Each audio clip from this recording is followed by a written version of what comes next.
ایک زمانے میں ارونیا کی شاندار سرزمین پر بادشاہ البیون نامی ایک عقلمند اور انصاف پسند بادشاہ حکومت کرتا تھا۔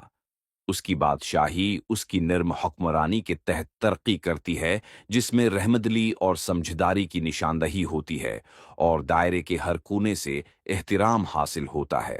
پرنس ایلین، جو بہادر اور متجسس تھے، ہمیشہ اپنے والد سے قیادت کے طریقے سیکھنے کے لیے بے چین رہتے تھے۔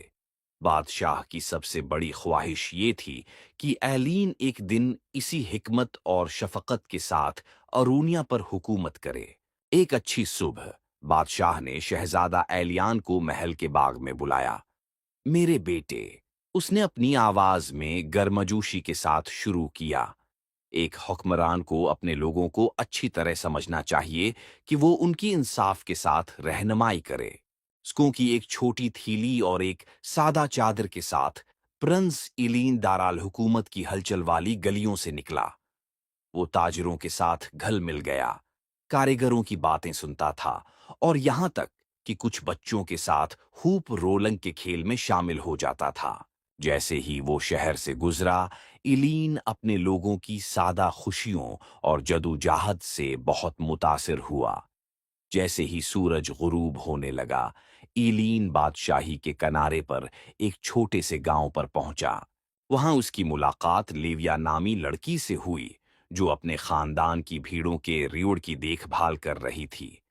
ایلین اور لیویا نے زمین، موسم اور کاشتکاری کے چیلنجوں کے بارے میں بات کی۔ زندگی کے بارے میں اس کی حکمت اور نقطہ نظر اس کی چھوٹی عمر کے باوجود ایلین پر ایک دیرپا اثر چھوڑ گیا۔